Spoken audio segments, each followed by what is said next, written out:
El aeropuerto de Plainfield, en Everett, Washington, se prepara para un vuelo más. Alrededor de las 18:30 hora local, 79 pasajeros y 5 tripulantes abordan un Embraer 175 de Alaska Airlines, el vuelo 2059, rumbo a San Francisco. Familias se despiden, el equipaje se carga y en la cabina los pilotos ajustan los últimos detalles para un trayecto rutinario de 1 hora. Pero esta noche, algo extraño se gesta a bordo. Un hombre en el asiento auxiliar del cockpit guarda un secreto que cambiará el destino del vuelo.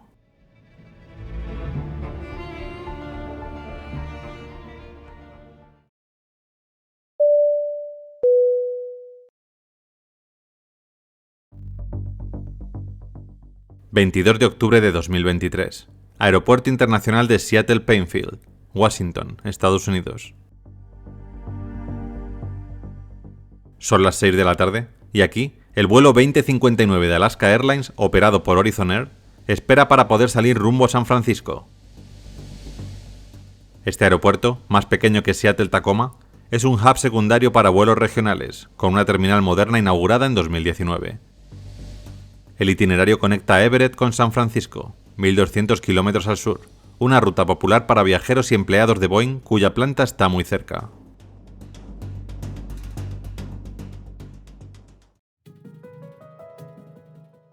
El avión es un Embraer 175, matrícula N660QX, entregado a Horizon Air en mayo de 2021.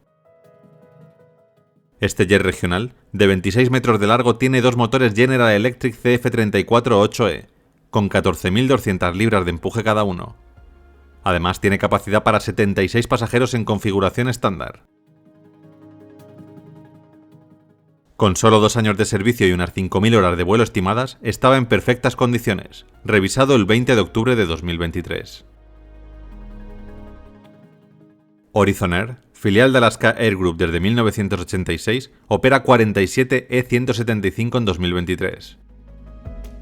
Mientras Alaska Airlines, fundada en 1932, lidera el noroeste de Estados Unidos con una flota de 314 aviones y 100 destinos. En 2023, Alaska transportó 44 millones de pasajeros, manteniendo una sólida reputación.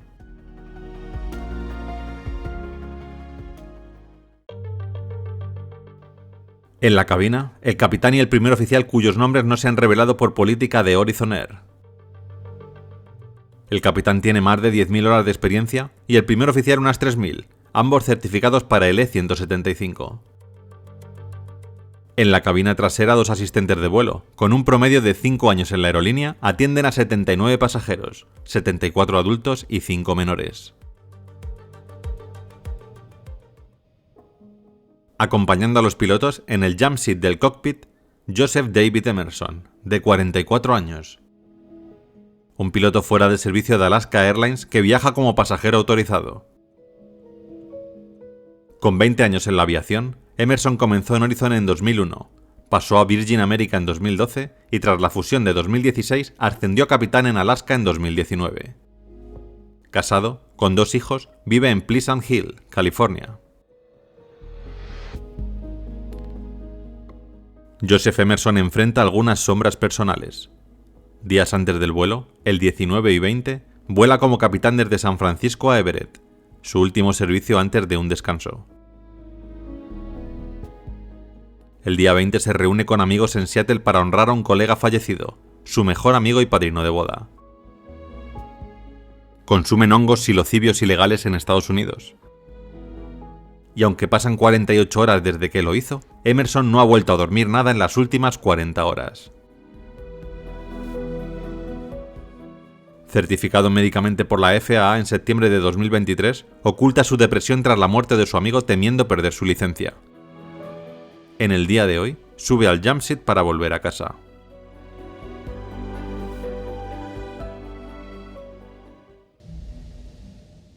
A las 18:30, el vuelo 2059 comenzó su carrera por la pista de despegue.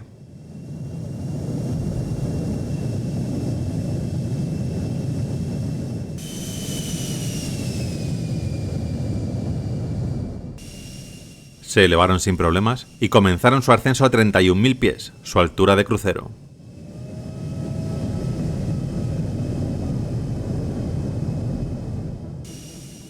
La ruta sigue el corredor I-5, un trayecto de 1 hora y 15 minutos a 400 nudos, unos 740 km por hora. A las 18:45, el Embraer cruza Olympia, en Washington, sin incidentes, con un cielo despejado y vientos ligeros del oeste.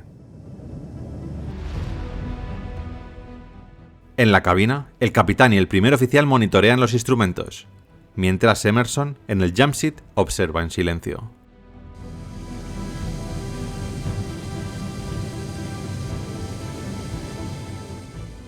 A las 18:55, cerca de Kelso, el avión sigue volando tranquilo. Pero entonces, Emerson rompe la calma. «No estoy bien», dice quitándose el headset y arrojándolo contra el suelo. Los pilotos, extrañados, se preocupan por su compañero. ¿Qué pasa, Emerson? Llevas todo el viaje en silencio, ¿estás bien? Quiero despertar.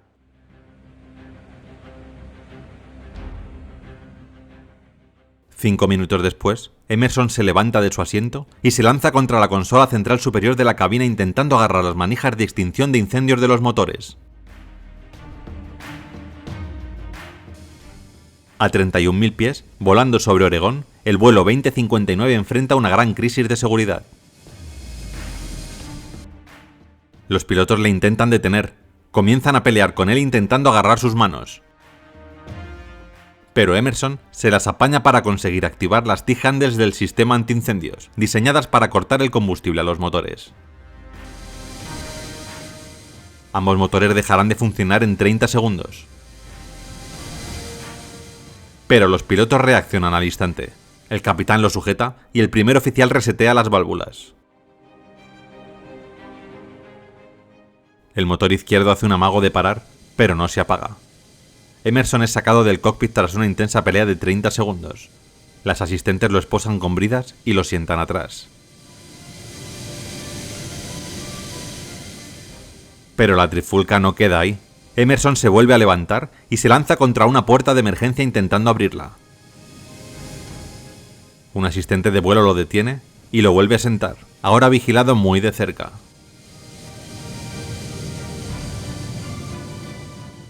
Los pilotos declaran una emergencia y 25 minutos después consiguen aterrizar en Portland, con las 84 personas que viajaban a bordo ilesas. 30, 20, 10. Los pasajeros, confundidos, ven a Emerson esposado mientras salen del avión. A las 19:30, 10 policías suben a bordo y lo arrestan. Él no se resiste.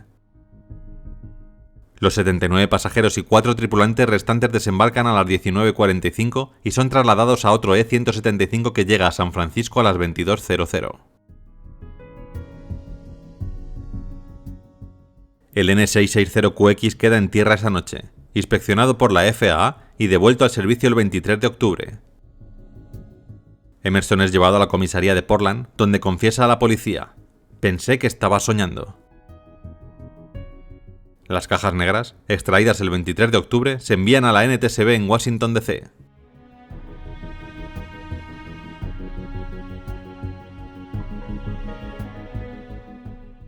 ¿Qué había pasado? ¿Intentaba Emerson acaso estrellar el avión?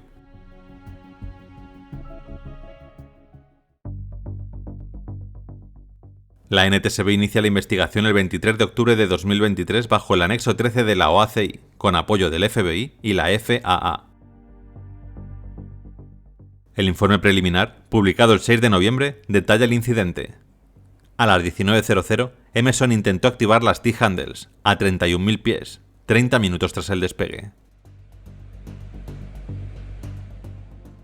La FDR muestra un corte parcial de combustible al motor izquierdo por 5 segundos, corregido por el primer oficial casi al instante. La CVR captura sus primeras palabras: «No estoy bien». Y después su enigmática frase: «Quiero despertar». No hay fallos mecánicos. El E-175, revisado el 20 de octubre, estaba operativo. La NTSB concluye que el incidente fue un acto humano deliberado, no un accidente técnico. El FBI interroga a Emerson esa misma noche. Él admite haber consumido hongos psilocibios 48 horas antes, con amigos en Seattle, tras volar como capitán el día 19. Dice no haber dormido nada en 40 horas y sentirse atrapado en un sueño.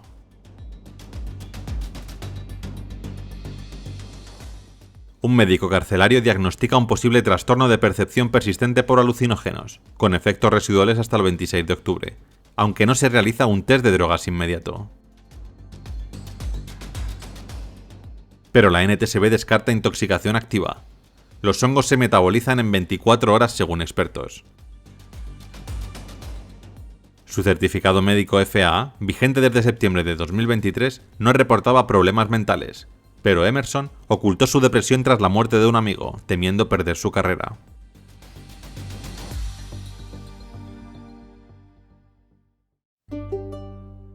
El 24 de octubre es acusado de 83 cargos de intento de homicidio y otros 83 de peligro imprudente. Uno por cada persona a bordo, más otro cargo por poner en peligro una aeronave. El 5 de diciembre, un gran jurado reduce los cargos a 83 de peligro imprudente y un delito grave por poner en peligro el avión, descartando intento de homicidio por falta de intención letal. El 7 de diciembre, Emerson sale bajo fianza de $50.000, con juicio pendiente para 2024. La FAA suspende su licencia el 23 de octubre. Alaska Airlines lo despide 2 días después. El informe critica la política de Jamsit. Emerson pasó el chequeo de Horizon sin mostrar alteración visible, pese a su estado mental. Factores contribuyentes incluyen la falta de protocolos FAA para detectar salud mental en pilotos fuera de servicio y la presión cultural de ocultar problemas psicológicos. La NTSB recomienda revisar las políticas de acceso al Jamsit y las reglas de certificación médica, que prohíben antidepresivos comunes. El incidente, evitado por la rápida acción de la tripulación, expone vulnerabilidades en la aviación. Un piloto en crisis, con acceso al cockpit, casi provoca una catástrofe con 84 vidas en juego.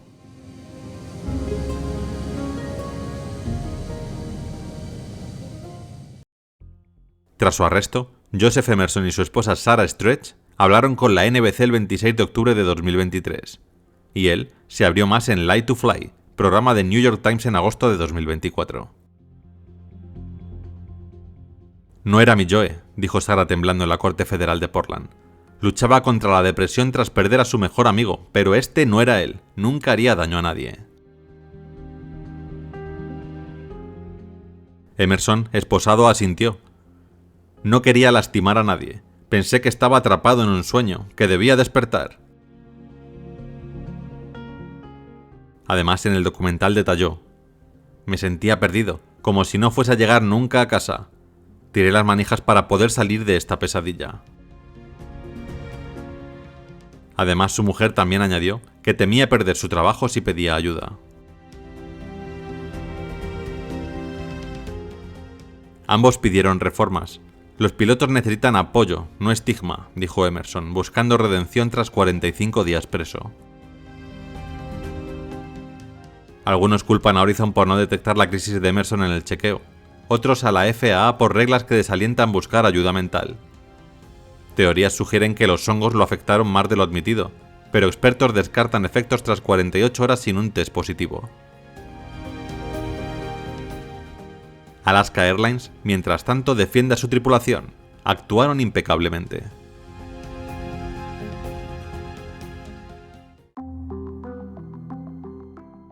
Los pasajeros demandaron a Alaska en noviembre de 2023, alegando negligencia.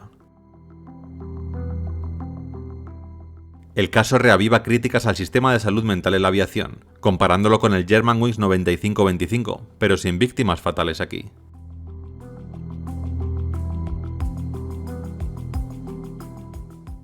Alaska Airlines refuerza entrenamientos de tripulación tras el incidente. La FAA inicia una auditoría en noviembre de 2023, pero no cambia reglas hasta 2025. El caso impulsa el debate. La ALPA pide más apoyo psicológico para pilotos. No hay víctimas, pero el vuelo 2059 subraya la fragilidad de confiar en humanos bajo presión sin redes de seguridad. 20, 10, El vuelo 2059 no cayó, pero reveló grietas en la aviación. Emerson, un piloto roto, casi apaga los motores a 31.000 pies, detenido por héroes anónimos en el cockpit.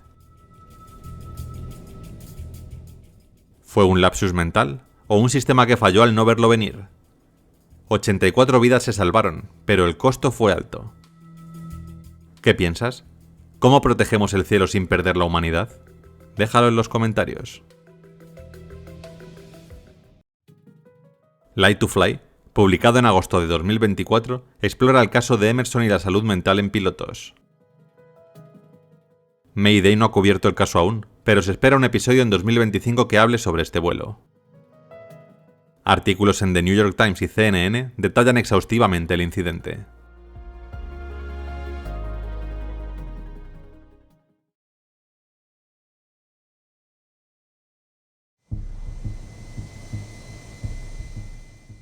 «12 minutos después del despegue del vuelo 9525, un asistente de vuelo entró en cabina y los 3 miembros de la tripulación discutieron los eventos ocurridos en tierra en Barcelona, incluido el retraso de 26 minutos. El capitán Sondenheimer mencionó además que no pudo usar el baño antes del despegue y que necesitaría tomar un descanso para hacerlo durante el vuelo. El primer oficial Lubitz le comentó que podía ir en cualquier momento, pero Sondenheimer decidió prudentemente esperar hasta que el avión estableciera la velocidad de crucero.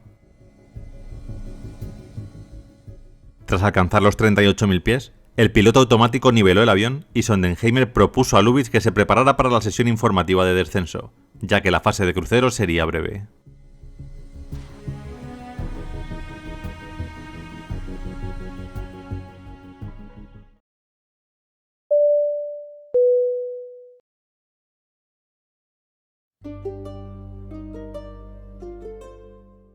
...24 de marzo de 2015... Aeropuerto de Barcelona El Prat, Cataluña, España.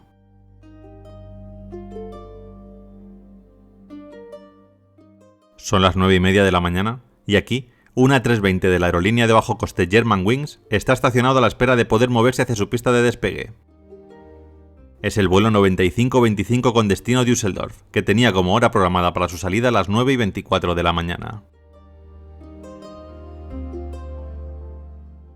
La aerolínea de bandera alemana Lufthansa es conocida por su gran número de filiales de propiedad absoluta, de las cuales una de las más populares era Germanwings, una antigua división de Eurowings que se escindió en 2002 y fue adquirida por Lufthansa en 2009. Especializada en vuelos de bajo coste entre destinos europeos, Germanwings operó históricamente una flota de varias decenas de aviones de pasajeros de gama media e Airbus A320, antes de ser absorbida nuevamente por Eurowings durante la pandemia de COVID-19. Como todas las aerolíneas alemanas, tenía un historial de seguridad encomiable, sin haber sufrido ni un solo incidente o accidente grave.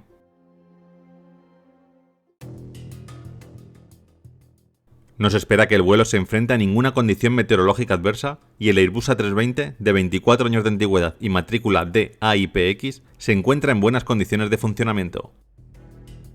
Tan solo presenta algunos defectos estéticos señalizados en el registro técnico.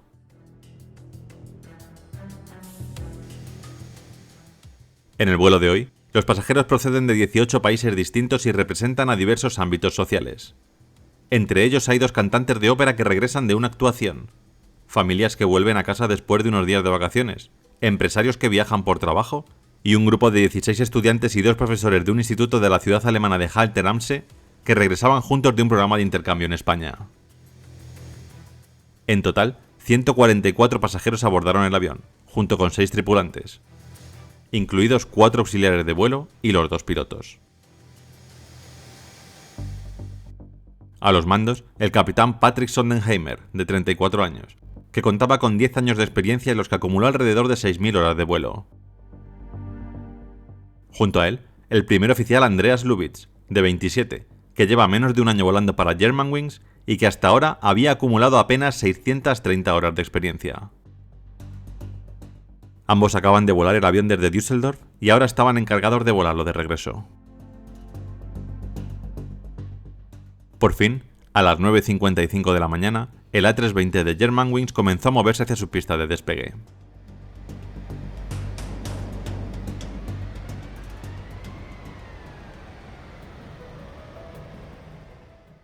A las 10:01, con 26 minutos de retraso, el vuelo 9525 inició su carrera por la pista de despegue.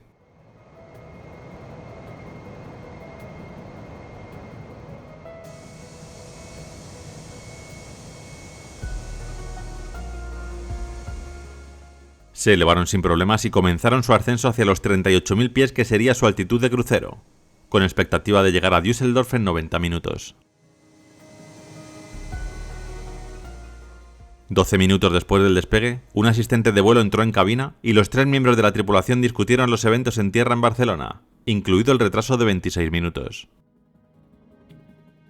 El capitán Sondenheimer mencionó además que no pudo usar el baño durante la escala y que necesitaría tomar un descanso para hacerlo durante el vuelo. El primer oficial Lubitsch le comentó que podía ir en cualquier momento, pero Sondenheimer decidió prudentemente esperar hasta que el avión estableciera la velocidad de crucero.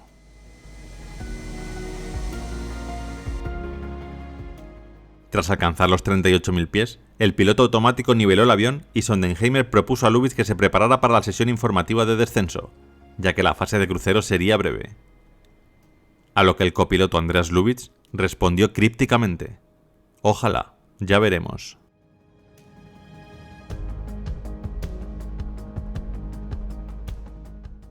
Minutos después, el capitán Sondenheimer respondió normalmente a las llamadas de radio desde el centro de control de área de Marsella, en el sur de Francia. Germanwings 9525, vuele directo hasta el punto de referencia Irmar. Directo Irmar, merci. Germanwings 9525. Después de esto, con el avión en piloto automático, estabilizado a 38.000 pies y a unos minutos de comenzar el descenso hacia Alemania, el capitán anunció a su copiloto que era el momento en el que iba a usar el baño. Entregó las comunicaciones a Lubitsch y salió de la cabina.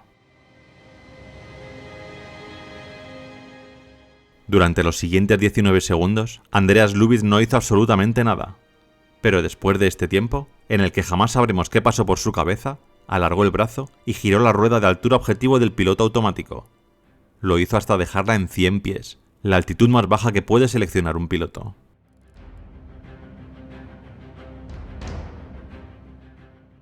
En respuesta, el modo vertical del piloto automático cambió a descenso abierto, en el que el piloto automático ajusta la actitud de cabeceo para mantener una velocidad aerodinámica objetivo mientras el acelerador automático mantiene la potencia del motor a ralentí. El avión comenzó a descender, rápidamente al principio, antes de establecerse en un valor rápido pero seguro de 3.000 pies por minuto. Lubitsch permanecía totalmente en silencio. En cabina tan solo se escuchaba su respiración constante y pausada. A los 43 segundos, el primer sonido. Lubitsch ajustando su silla. 100 segundos después, comenzó a jugar con el selector de velocidad aerodinámica objetivo, incrementando la velocidad de 273 a 323 nudos, unos 600 km por hora. En ese momento Lubitsch recibió la llamada del controlador encargado de seguir su vuelo. Germanwings 9525, ¿a qué altura están autorizados? Pero el copiloto Andreas Lubitsch continuó en silencio. El A320 se encontraba en esos momentos a 30.000 pies y descendiendo. Al frente, cada vez más cerca, las montañas de los Alpes franceses. Después de esta llamada hubo otras dos que nadie respondió. El controlador, muy preocupado, avisó a la Fuerza Aérea Francesa. No muy lejos de la zona en la que volaba el avión, había una base que contaba con varios cazas.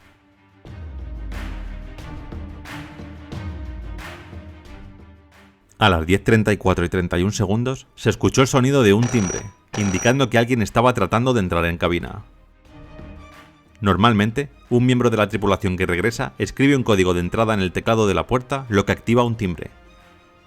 El piloto, puede entonces echar un vistazo a una transmisión en vivo del área de entrada para determinar si debe permitir que la persona entre. Si es así, el piloto debe mover el interruptor de bloqueo de la puerta de normal a desbloquear, lo que permite que la puerta se abra desde el exterior.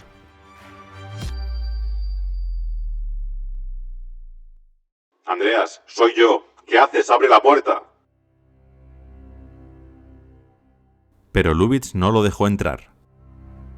De hecho, el timbre nunca volvió a sonar, lo que sugiere que Lubitsch no solo no movió el interruptor a la posición desbloquear, sino que en realidad lo movió a la posición bloquear, que se usa para denegar el acceso no autorizado. Cuando se selecciona el interruptor en bloquear, se deshabilita todo el uso del teclado de la puerta durante 5 minutos. Después de esto, Lubitsch volvió a girar la rueda de velocidad objetivo, seleccionando el máximo posible en este avión de 350 nudos, unos 650 km por hora. Obedientemente, el piloto automático inclinó el morro hacia abajo y el avión aceleró aún más.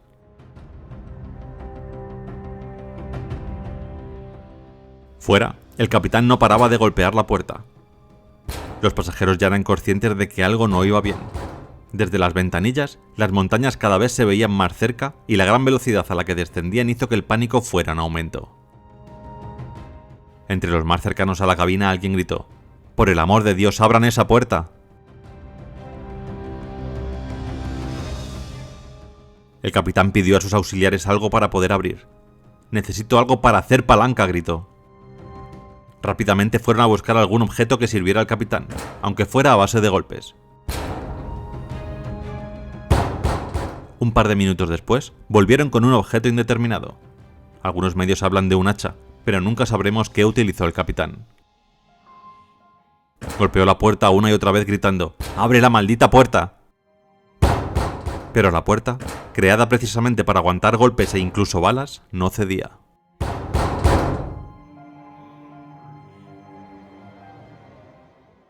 ¿Qué podría estar sintiendo el capitán Sondenheimer en esos terribles momentos, mientras escuchaba los gritos de los pasajeros sabiendo que estaba librando una batalla perdida para salvar 150 vidas? La puerta era demasiado fuerte, pero aún así, luchó hasta el final.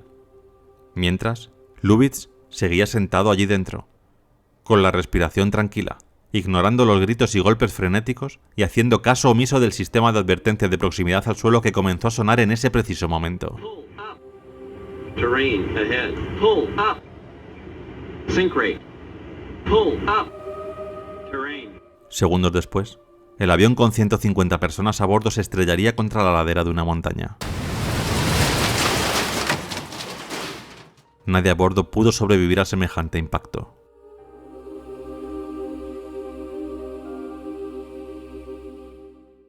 A las 10:48, el caza despegó y se dirigió a toda prisa a la zona donde se había visto por última vez al vuelo 9525. El lugar del accidente se encontró sorprendentemente rápido, a las 11:01. Poco después de llegar a la zona, el piloto avistó restos humeantes en el Ravin du Rosé. Los helicópteros de rescate se pusieron en marcha inmediatamente para buscar supervivientes, pero cuando llegaron, los rescatadores se quedaron sin esperanza. Lo que una vez fue un Airbus A320 yacía destrozado en innumerables fragmentos, el más grande de los cuales no tenía ni un par de metros de diámetro. Al descender en rappel hasta el lugar, se encontraron también con una masacre humana.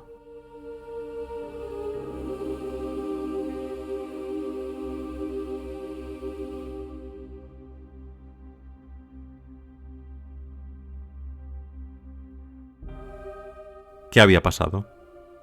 ¿Por qué hizo esto el copiloto? El accidente destrozó la vida de cientos de personas, conmocionó a los empleados de Lufthansa y marcó para siempre la ciudad de Halle-Ramsche, que perdió a 16 adolescentes de un solo golpe. Los datos disponibles públicamente rastreaban claramente el largo y constante descenso del vuelo, lo que demostraba que el avión estaba bajo control y parecía estar operando normalmente en todo momento. El avión nunca superó su envolvente de vuelo normal, no se hicieron llamadas de socorro y los sistemas de notificación automatizados nunca señalaron ningún fallo técnico a la empresa. Para los investigadores franceses de la BEA, enviados para ocuparse del caso de acuerdo con el derecho internacional, las únicas respuestas provendrían de las 2 cajas negras del avión. Por un golpe de suerte, un rescatador se topó con la grabadora de voz de la cabina pocas horas después del accidente, y la llevó de inmediato a la sede de la BEA en París. Al comprobar que la memoria no estaba dañada, los investigadores pudieron descargar la grabación y escuchar su contenido solo unas 24 horas después del accidente, un tiempo de respuesta inusualmente rápido. Los investigadores, atónitos por lo que habían escuchado en el CVR, solo pudieron concluir que el primer oficial Andreas Lubitz había estrellado deliberadamente el avión en un acto atroz de asesinato en masa. Sin duda se consideraron otras explicaciones, pero ninguna encajaba con las pruebas obtenidas. Basándose en estas pruebas, solo 2 días después del accidente, la BEA anunció al mundo que el accidente del vuelo 9525 había sido un acto intencionado del primer oficial.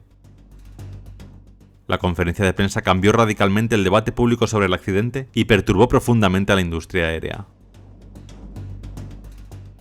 No era la primera vez que algo así sucedía, de hecho, había sucedido al menos 5 veces más anteriormente.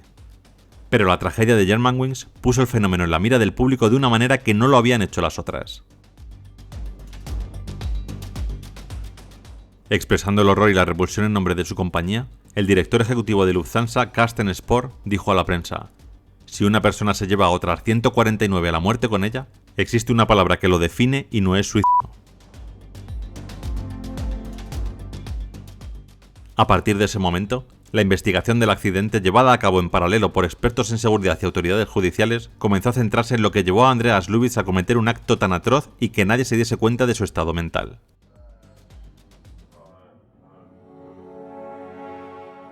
Para contar esta historia, los investigadores necesitaban regresar a la tranquila y lujosa ciudad de Montabaur, en la Renania alemana, donde Lubitz creció y comenzó a interesarse por volar aviones.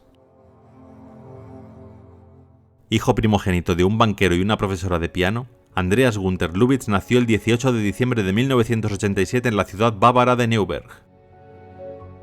Aunque su familia se trasladó al otro lado del país, a Montabaur, mientras él todavía estaba en la escuela.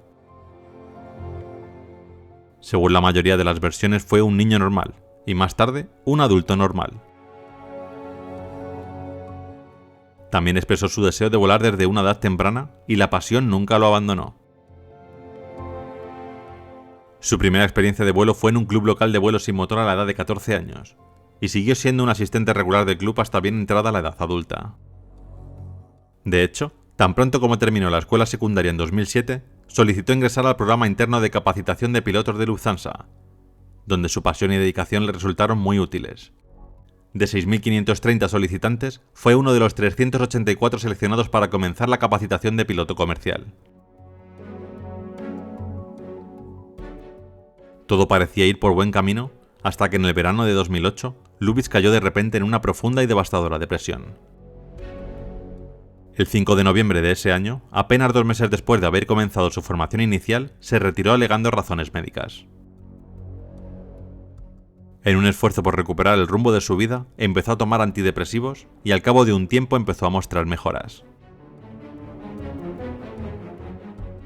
En abril de 2009, Lubitz solicitó la primera renovación anual de su certificado médico, necesario para poder volar un avión.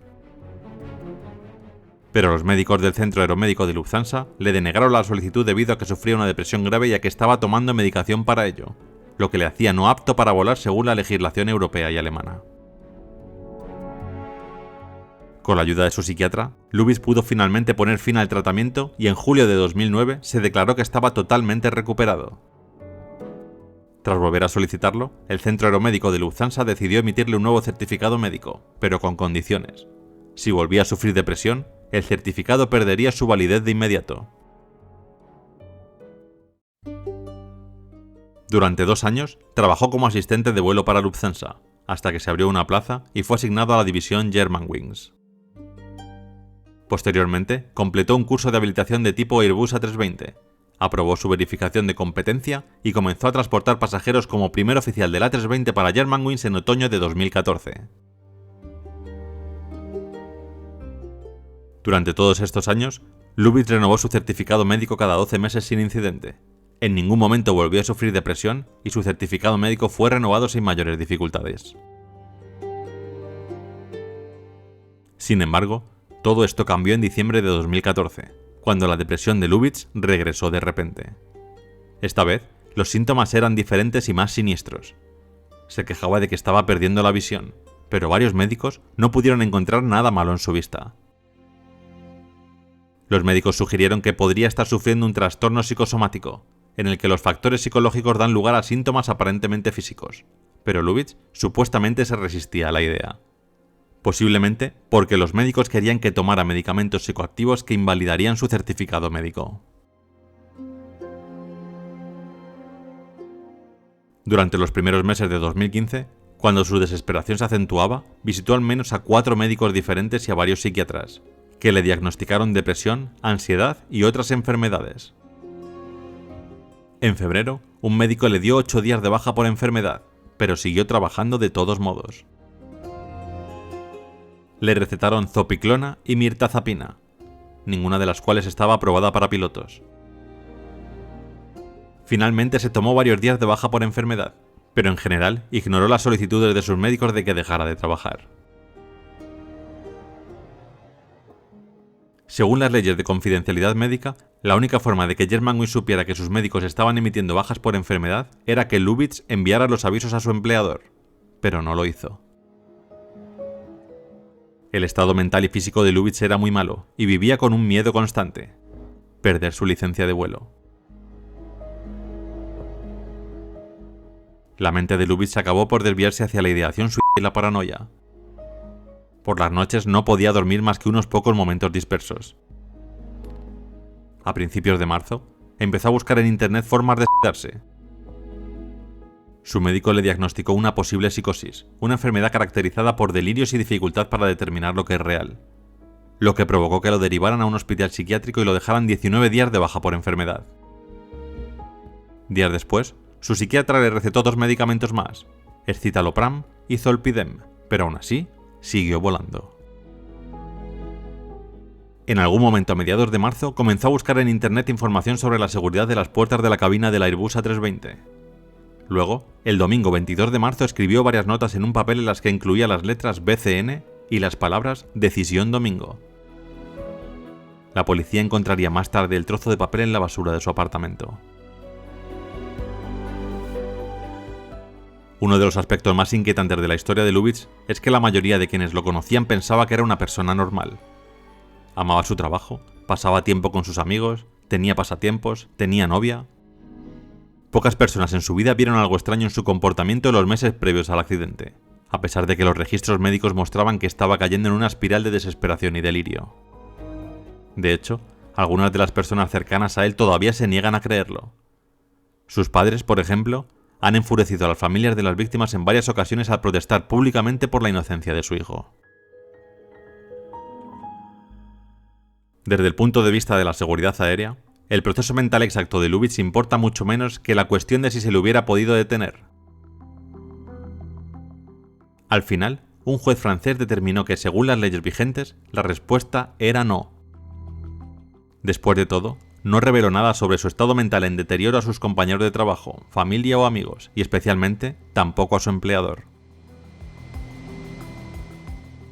Tras el accidente, los expertos propusieron diversas medidas para reducir el riesgo de los pilotos, entre ellas la regla de que debe haber 2 miembros de la tripulación en la cabina en todo momento. Normalmente, esto significa que un asistente de vuelo debe esperar en la cabina cada vez que un piloto sale para ir al baño. Una política que existe en Estados Unidos desde hace muchos años, pero que no estaba ni está muy extendida en el resto del mundo.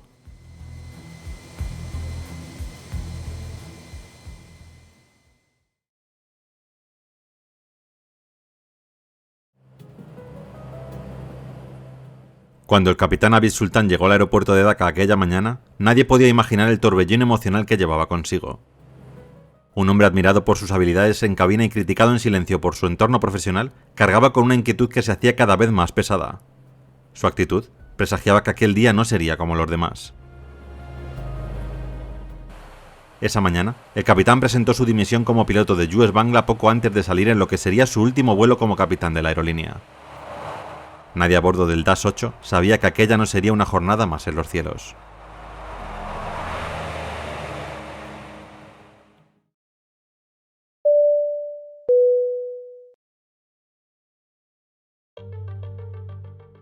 ...12 de marzo de 2018...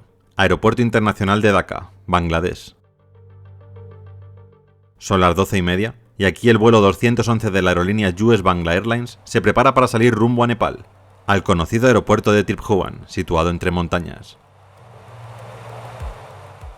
El avión es un Dash 8 Q400, un avión turbohélice diseñado para vuelos regionales de corta y media distancia.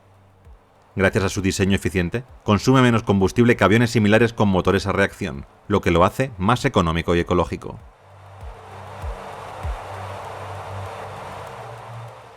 Aunque es un turbohélice, el Q400 puede alcanzar una velocidad de crucero de hasta 667 km por hora, unos 360 nudos, casi igualando a algunos jets regionales.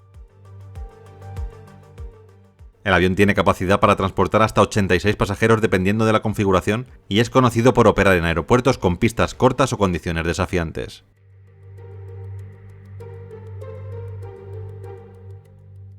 Las alas del Q400 son inusualmente largas para un avión de su tamaño.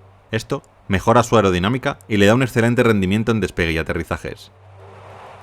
El Dash 8 Q400 fue desarrollado por de Havilland Canada y posteriormente fabricado por Bombardier Aerospace. Su fiabilidad y costos operativos bajos han hecho que más de 1.200 unidades de la familia Dash 8 sean utilizadas en todo el mundo.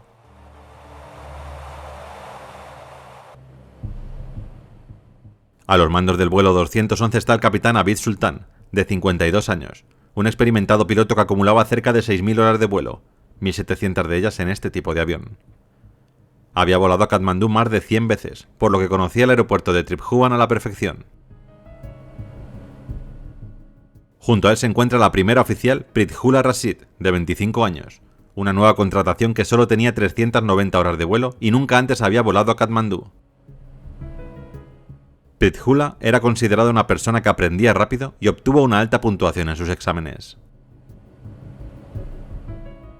Completan la tripulación 2 auxiliares de vuelo, que junto a 67 pasajeros hacen un total de 71 personas a bordo del vuelo 211 de US Bangla. El capitán Abid Sultan había estado volando aviones de pasajeros desde 2002 y anteriormente había volado con la Fuerza Aérea de Bangladesh, pero fue relevado del servicio en 1993 porque sufría depresión. Sin embargo, sus controles médicos durante la década de 2000 no encontraron signos de que no estuviera mentalmente apto para volar.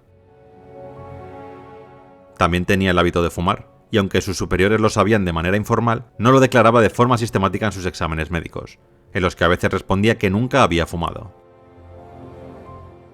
Pese a todo, tenía reputación de ser competente, profesional, amable y maduro en su servicio en la aerolínea.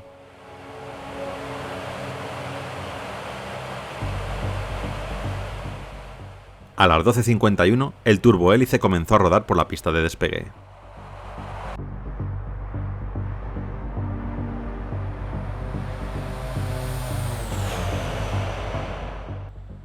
Se elevaron sin problemas y comenzaron su trayecto hacia Katmandú, situado a algo más de 1 hora y media de distancia de Bangladesh.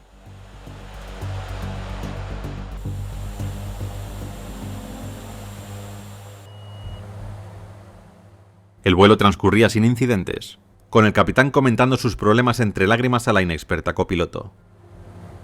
Al parecer, el capitán descubrió que un colega había criticado su profesionalismo y capacidad como instructor de formación. Abid Sultan se lo tomó muy a pecho, hasta el punto de que empezó a adoptar una actitud muy negativa.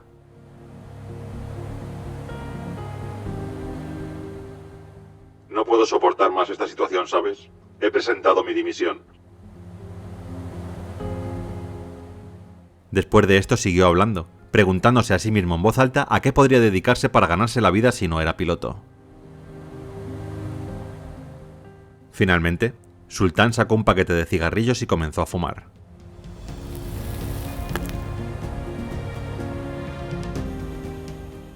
En varios momentos se derrumbó por completo, diciendo lo herido que estaba por la crítica de su colega y acabó gritando: «No me importa un carajo la seguridad del vuelo». La primera oficial no respondió en ningún momento, tan solo escuchaba y continuaba con su trabajo.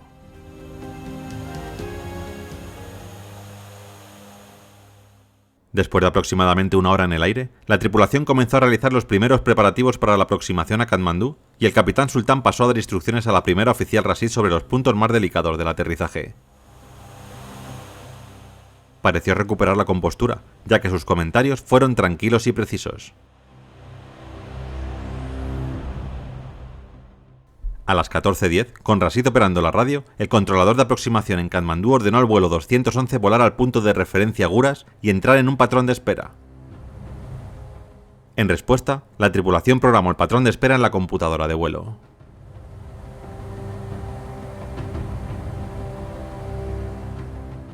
Después de esto, el capitán Sultan empezó a desmoronarse de nuevo realizando la sesión informativa de aproximación a medias.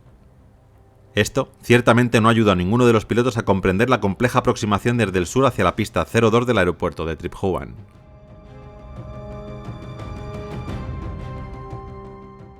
Minutos después, el controlador de aproximación canceló la instrucción anterior de esperar sobre Guras y autorizó al vuelo 211 a una aproximación directa. La tripulación aceptó esta instrucción, pero el capitán, encargado de eliminar la orden de patrón de espera en el ordenador, no lo hizo.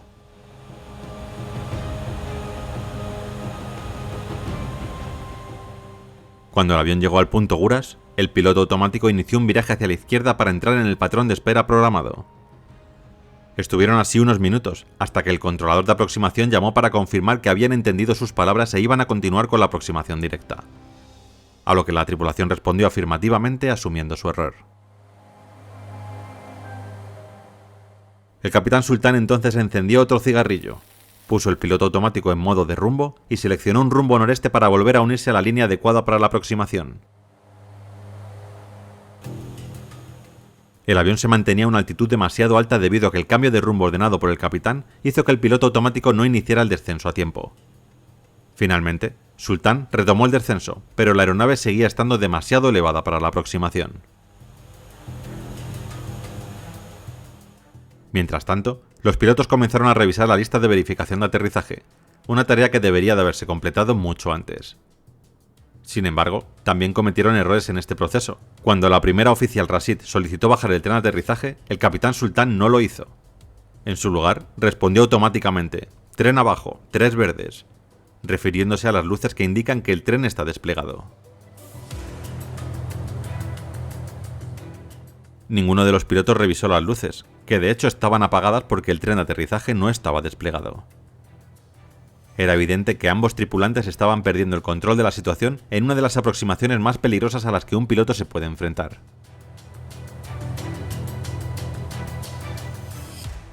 Mientras el avión se acercaba a la trayectoria de aproximación, la tripulación no ajustó el rumbo hacia el norte, lo que provocó que el vuelo 211 comenzara a desviarse hacia la derecha del aeropuerto.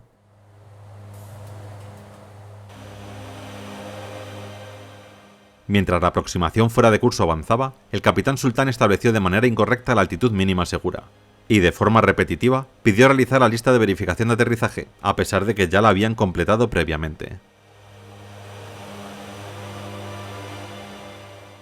Instantes después, la alarma que avisaba de que el tren de aterrizaje no estaba desplegado comenzó a sonar en la cabina del avión. Finalmente, el controlador de aproximación se dio cuenta de que el vuelo 211 se dirigía al noreste y estaba sobrepasando el aeropuerto. Bangla 211, ¿van a aterrizar en la pista 02 o en la 20? El capitán Sultan, que ahora operaba la radio además de pilotar el avión, confirmó que iban hacia la pista 02, pero siguió volando más allá del aeropuerto, aparentemente creyendo que todavía estaba alejado del mismo. El vuelo 211 continuó descendiendo, lo que activó las alertas audibles de proximidad al suelo. La aeronave se dirigía directamente hacia una montaña. El capitán se dio cuenta de esto y tomó el control manual completo ejecutando un giro de 270 grados hacia la derecha. Realizó el rizo con mucha fuerza, ladeándose hasta 45 grados a solo 175 pies sobre el suelo, lo que activó simultáneamente las advertencias de ángulo de ladeado y proximidad al suelo. Al nivelarse en dirección oeste perpendicular al umbral de la pista, Sultan ascendió de nuevo a 6.500 pies y pasó justo por el extremo norte del aeropuerto. Ahora, irremediablemente perdido, siguió volando hacia el oeste mientras le pedía a Rashid la lista de verificación de aterrizaje. Ella volvió a decirle que ya la habían completado hacía 20 minutos. El controlador, casi tan confundido como los pilotos, dio autorización al vuelo 211 para aterrizar en cualquiera de las pistas viendo que el capitán no era capaz de alinearse con la 02. El capitán Sultan entró entonces en otro giro hacia la derecha, girando más de 180 grados hasta que volaron hacia el sureste. La primera oficial Rashid divisó la pista a su derecha desde una altitud de más de 5.000 pies y, para sorpresa de todos, el capitán Sultan inmediatamente intentó alinearse con ella inclinándose hacia la derecha y descendiendo rápidamente.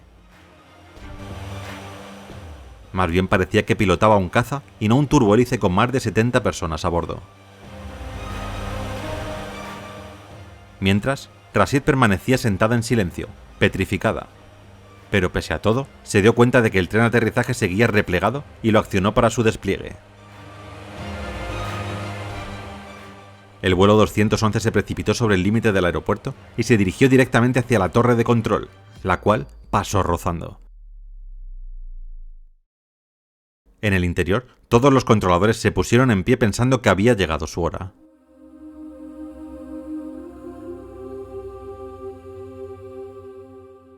Con las advertencias sonando a todo volumen en la cabina, el vuelo 211 pasó por encima de un hangar y de una plataforma de estacionamiento. Segundos después, el vuelo 211 aterrizó en diagonal sobre la pista, se salió por el lado izquierdo, se estrelló contra un terraplén y estalló en llamas.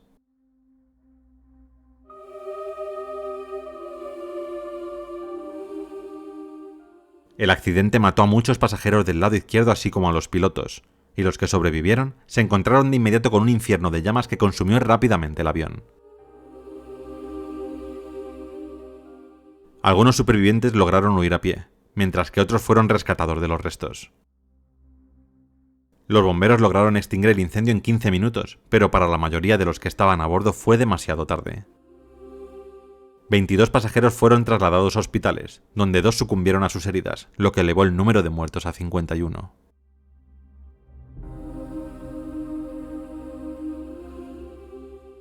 Entre los muertos se encontraban los 2 auxiliares de vuelo, el capitán Abid Sultan y la primera oficial Prithula Rashid.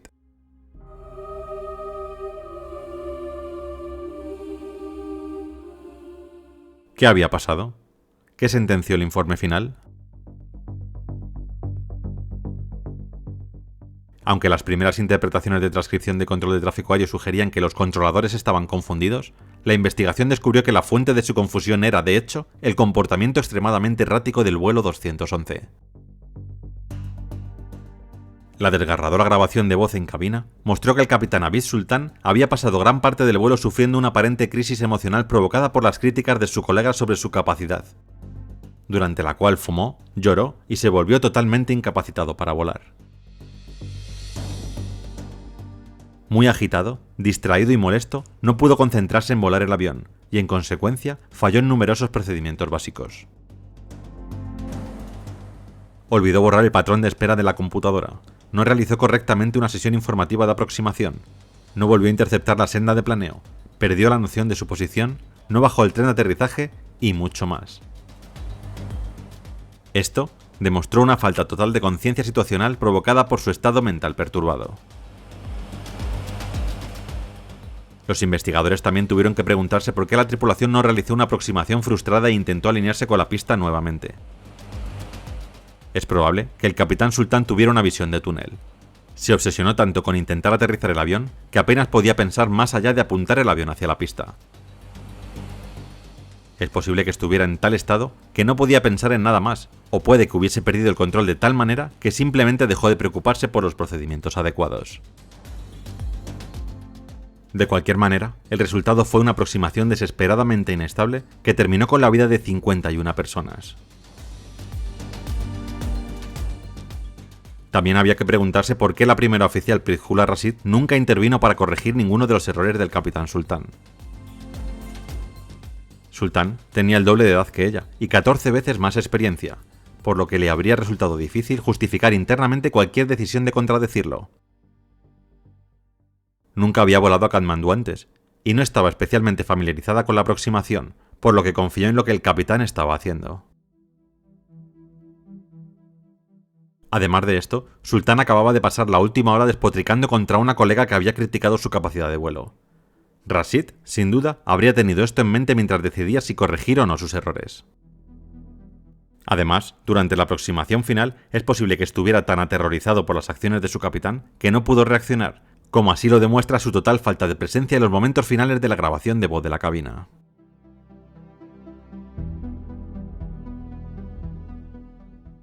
La Comisión de Investigación de Accidentes determinó que la causa probable del accidente se debía a la desorientación y una pérdida total de conciencia de la situación por parte del capitán. La aeronave se desvió de la trayectoria de aproximación adecuada, lo que hizo que el capitán realizara maniobras muy peligrosas e inseguras para alinearse con la pista. El aterrizaje se acabó completando en una absoluta desesperación después de avistar la pista.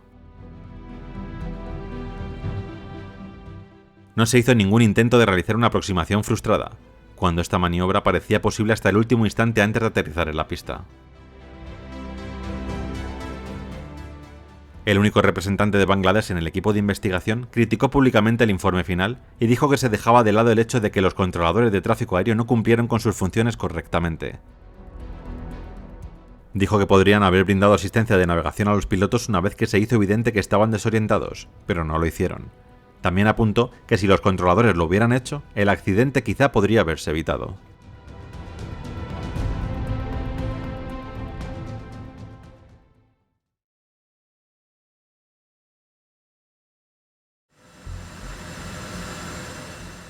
A última hora de la noche del 30 de octubre de 1999, el Boeing 767 que operaba el vuelo 990 de EgyptAir llegó al aeropuerto internacional JFK de Nueva York después de la primera etapa de su viaje desde Los Ángeles a El Cairo.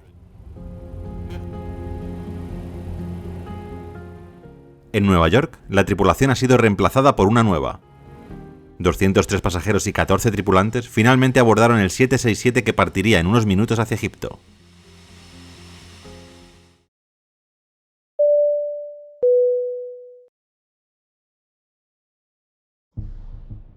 ...31 de octubre de 1999... Aeropuerto Internacional JFK de Nueva York, Estados Unidos.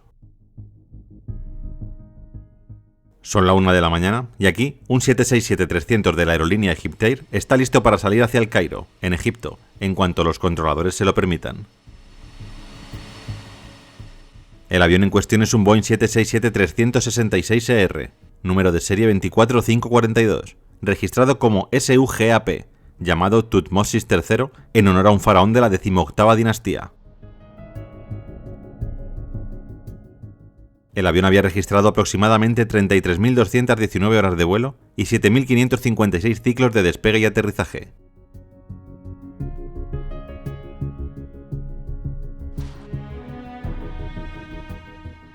A los mandos de la aeronave se encuentra el capitán Ahmed El Habassi, de 57 años. El primer oficial, Adel Anwar, de 36 años, que había cambiado su turno con otro copiloto para poder volver a casa a tiempo para su boda. El capitán de relevo, Rauf Nour El-Din, de 52 años, y el primer oficial de relevo, Gamet Al-Batuti, de 59 años. Además, también viaja con ellos el piloto jefe de la aerolínea para el Boeing 767, el capitán Hatem Rusdi. El capitán El Habassi era un piloto veterano que había estado con EgyptAir durante 36 años y había acumulado alrededor de 14.400 horas de vuelo en total, más de 6.300 de las cuales fueron en el 767. El primer oficial de relevo, Al-Batouti, tenía cerca de 5.200 horas de vuelo en el 767 y un total de aproximadamente 12.500 horas de vuelo totales.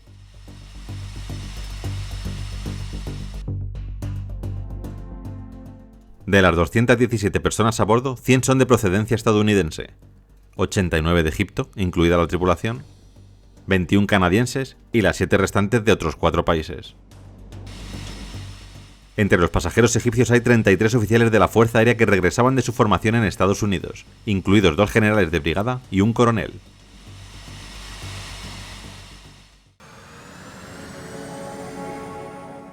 A la 1:19 de la madrugada, el vuelo 990 comenzó a rodar por la pista de despegue.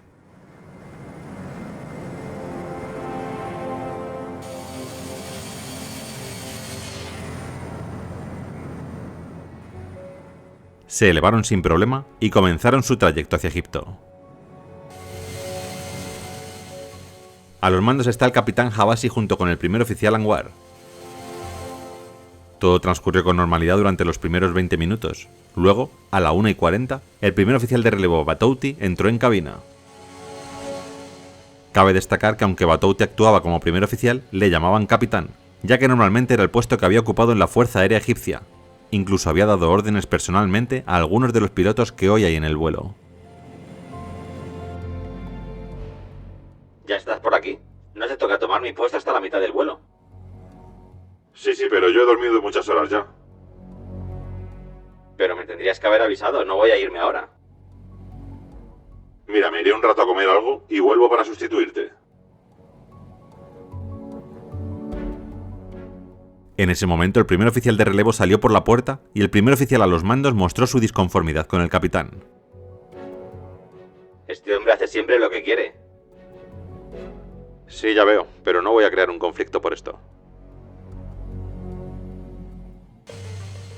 Poco después, el primer oficial de relevo Batouti regresó a la cabina y el primer oficial Anwar cedió su asiento sin protestar.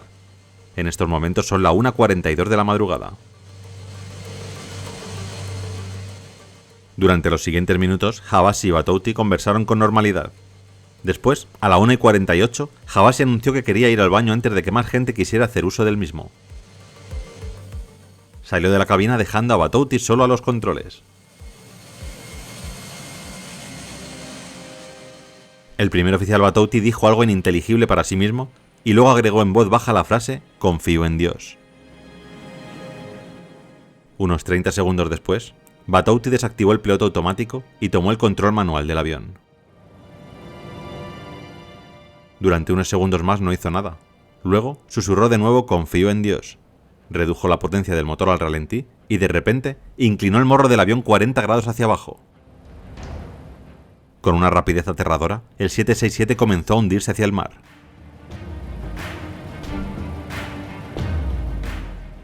El capitán Habasi canceló inmediatamente su viaje al baño y logró abrirse paso hasta la cabina. A pesar de las condiciones de gravedad casi nula, en el interior, Batouti sostuvo la columna de control hacia adelante repitiendo una y otra vez «Confío en Dios». Pero no había cerrado la puerta y Habasi logró volver a entrar en la cabina solo 11 segundos después de que comenzara la inmersión. «¿Qué está pasando? ¿Qué está pasando?», gritó Habasi mientras volvía a subirse a su asiento. «Confío en Dios», susurró Batouti. El vuelo 990 aceleró cada vez más rápido, superando su velocidad operativa máxima y activando la alarma de precaución principal. «¿Qué está pasando?», preguntó nuevamente el capitán Habasi, pero Batouti no respondió. Habasi se dio cuenta de que los motores estaban al ralentí. «¿Qué es esto? ¿Por qué apagaste los motores?», gritó. Al mismo tiempo, empezó a tirar de la columna de control para sacar el avión de la picada, que había aumentado a una vertiginosa velocidad de descenso de 39.000 pies por minuto.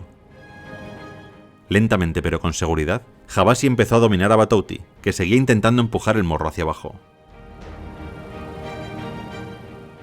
Pero cuando Habasi intentó aumentar la potencia del motor, descubrió que Batouti había cambiado el interruptor de flujo de combustible a la posición de corte, lo que provocó que ambos motores se apagaran. Varias veces Habasi gritó: ¡Arriba conmigo! ¡Arriba conmigo! ¡Ayúdame!, mientras intentaba que Batouti lo ayudara a salir del picado, pero aún así seguían trabajando el uno contra el otro, haciendo que los elevadores izquierdo y derecho se movieran en direcciones opuestas. Unos segundos después, los motores se apagaron por completo y el avión perdió toda la energía eléctrica. Las cajas negras dejaron de grabar y el transpondedor del avión desapareció de las pantallas de radar de los controladores. Lo que sucedió dentro de la cabina del vuelo 990 a partir de ese momento nunca se sabrá. Sin embargo, varias instalaciones en el noroeste de Estados Unidos siguieron rastreando al 767 en el radar primario durante 2 minutos después de la pérdida de potencia. El avión pareció tocar fondo a una altitud de unos 16.000 pies, volvió a ascender a 25.000 y luego entró en un segundo picado, cayendo de nuevo hacia el mar a una velocidad de 20.000 pies por minuto. Esta vez no se recuperó. Estresado más allá de sus límites, el fuselaje comenzó a desintegrarse, el motor izquierdo se desprendió del ala y las superficies de control se desprendieron de sus soportes. Finalmente, a la 1:52, el vuelo 990 de Egyptair se estrelló en el océano Atlántico a 96 km al sur de la isla de Nantucket, matando instantáneamente a las 217 personas a bordo.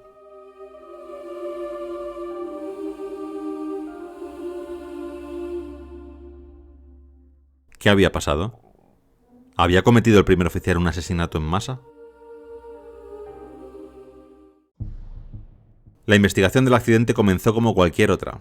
El avión se estrelló en aguas internacionales, lo que legalmente le dio jurisdicción a Egipto sobre el caso. Pero como la Junta Nacional de Seguridad del Transporte de Estados Unidos tenía mucha más experiencia, el presidente egipcio Hosni Mubarak le pidió que se hiciera cargo de la investigación. 9 días después del accidente, una búsqueda submarina había descubierto las 2 cajas negras del avión, que fueron cuidadosamente extraídas del fondo del mar y enviadas a Washington DC para su análisis. En una sala de la NTSB, los investigadores estadounidenses y egipcios escucharon por primera vez la grabación de voz de la cabina. Lo que oyeron fue sorprendente. No se hablaba de una emergencia, no había señales de ningún fallo mecánico, solo los sonidos del viento, las alarmas y Batouti susurrando en voz baja: "Confío en Dios", una y otra vez.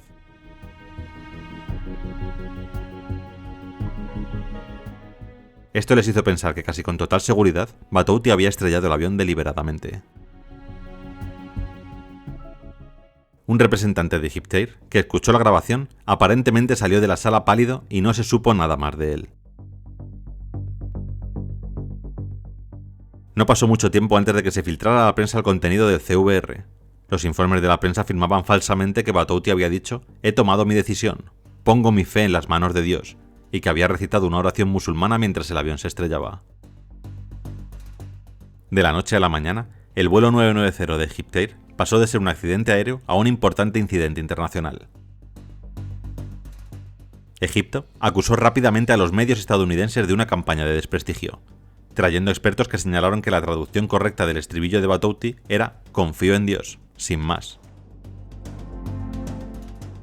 De hecho, las autoridades egipcias no solo rechazaron la mala traducción, sino que rechazaron la posibilidad de que Batouti hubiera estrellado el avión intencionadamente.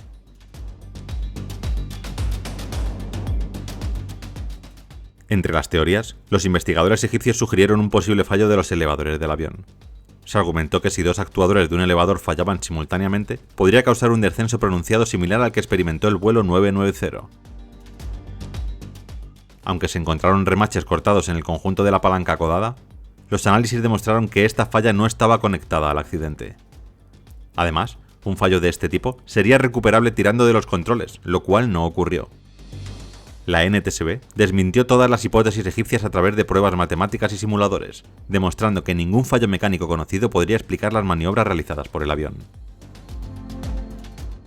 Mientras tanto, el FBI buscaba un posible motivo para las acciones de Batouti. Sobre el papel, no había indicios de tendencias suicidas.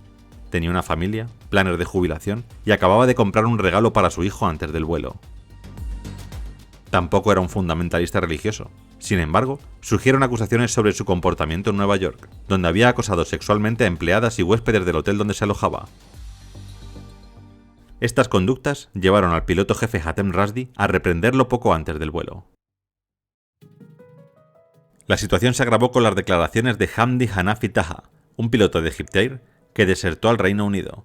Según Taha, Rasdi había informado a Batouti de que sería relevado de sus vuelos transatlánticos debido a su conducta, lo cual representaba un golpe financiero y emocional para él. Este incidente podría haber sido la gota que colmó el vaso para Batouti, quien ya sentía que su carrera estaba estancada. A pesar de haber alcanzado un alto rango en la Fuerza Aérea Egipcia y entrenado a muchos pilotos de EgyptAir, nunca ascendió más allá de primer oficial debido a su bajo nivel de inglés. Esta frustración lo llevó a ocultar su rango de primer oficial en público. El comportamiento de Batouti durante el vuelo refuerza la teoría de que sus acciones fueron deliberadas. Después de pedir un cambio de turno inusual, se quedó solo en la cabina, desactivó el piloto automático, inclinó el avión hacia abajo y apagó los motores, ignorando las advertencias del capitán Habashi al regresar a la cabina. Cuando Habashi intentó recuperar el control, Batouti persistió en empujar los mandos hacia abajo. La NTSB publicó su informe en 2002, concluyendo que el accidente fue causado por las acciones de Batouti, aunque evitó utilizar términos como suicidio o intencionado para mantener las relaciones diplomáticas. A pesar de esto, Egipto siguió negando esta versión, argumentando que la teoría del suicidio se basaba en una mala traducción de las grabaciones, donde Batouti repetía la frase "confío en Dios". Sin embargo, esta interpretación ignora las pruebas contundentes que muestran que nunca intentó recuperar el avión. La opinión pública egipcia rechazó las conclusiones estadounidenses, considerándolas un ataque colonialista para culpar a un país del tercer mundo y proteger a Boeing. Un tiempo después, algunos investigadores egipcios admitieron en privado que sabían la verdad, pero que respondían a presiones políticas desde las más altas esferas del gobierno, incluida la del presidente Mubarak. Este accidente dejó pocas lecciones prácticas para la aviación. Sin embargo, como medida de precaución, las aerolíneas estadounidenses implementaron la regla de que siempre debe de haber 2 personas en la cabina de mando. 2500. A día de hoy, el motivo exacto detrás de las acciones de Batouti sigue siendo incierto, pero las pruebas dejan claro que estrelló el avión deliberadamente, llevándose consigo la vida de 217 personas.